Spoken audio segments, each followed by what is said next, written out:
Barrelakka alias కర్నే Sirisha. Barrelakka Nagur Kurnool జిల్లా పెద్దకొత్తపల్లి మండలం మరికల్ గ్రామం ఆమె స్థలం. శిరీష్ తండ్రి చాలా రోజుల క్రితం కుటుంబాన్ని వదిలివేసి వెళ్లిపోయాడు. చదువుకుంటూనే తల్లికి చేదోడు వాదోడుగా ఉంటున్నారు Sirisha. Doctor BR Ambedkar open university నుంచి బీకాం పూర్తి చేశారు. తెలంగాణ ప్రభుత్వ ఉద్యోగమే లక్ష్యంగా సన్నద్ధమవుతుంది. కానీ నోటిఫికేషన్లు ఆలస్యం అవ్వటం, వచ్చిన కోర్టు కేసుల వల్ల వాయిదా పడుతూ ఉండటంతో ఆమె అసంతృప్తి చెందింది. ఆ సమయంలో ఇన్స్టాగ్రామ్ లో ఓ వీడియో పెట్టారు శిరీష. హాయ్ ఫ్రెండ్స్, ఉన్నత చదువులు చదివితే డిగ్రీలు వస్తాయే తప్ప ఉద్యోగం రావటం లేదని, అందుకే తన తల్లి కొనిచ్చిన బర్రెల్ని తోలుకుంటున్నానంటూ వీడియో పోస్ట్ చేశారు. శిరీష పెట్టిన ఆ వీడియో బాగా వైరల్ అయింది. అప్పటి నుంచి ఆమె పేరు బర్రెలక్కగా మారిపోయింది.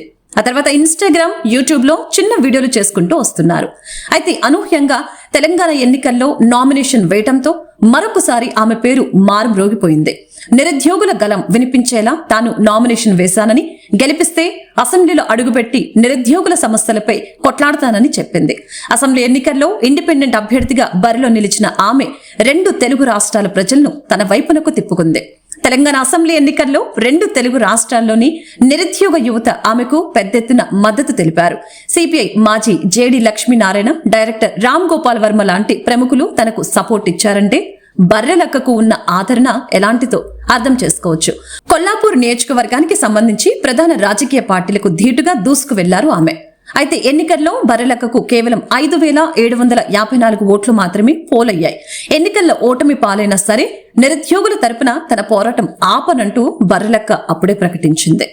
శిరీష తన సమీప బంధువు వెంకటేష్ తో కలిసి 7 అడుగులు వేసింది. ఈ వేడుకకు సంబంధించిన పెళ్లి ఫోటోలు సోషల్ మీడియాలో చక్కర్లు కొడుతున్నాయి. విలాసవంతమైన అలంకరణలు, సాంప్రదాయ ఆచారాలు బర్రెలక్క పెళ్లి చేసుకుంది. పెళ్లి తర్వాత నాగూర్ కర్నూలు పార్లమెంటు స్థానం నుంచి స్వతంత్ర ఎంపీ అభ్యర్థిగా నామినేషన్ వేసింది శిరీష.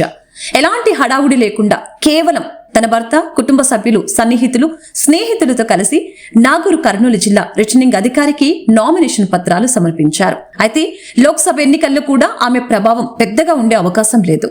ఇక ఈ నేపథ్యంలో ఇటువంటి కంటెస్టెంట్ హౌస్ లో ఉంటే మంచి టీఆర్పీ తీసుకురావచ్చని బిగ్ బాస్ టీం బర్రెలక్కను బిగ్ బాస్ హౌస్ లోకి తీసుకురాబోతున్నారు. హౌస్ లో ఏ రేంజ్ లో కొనసాగుతుందో చూడాలి.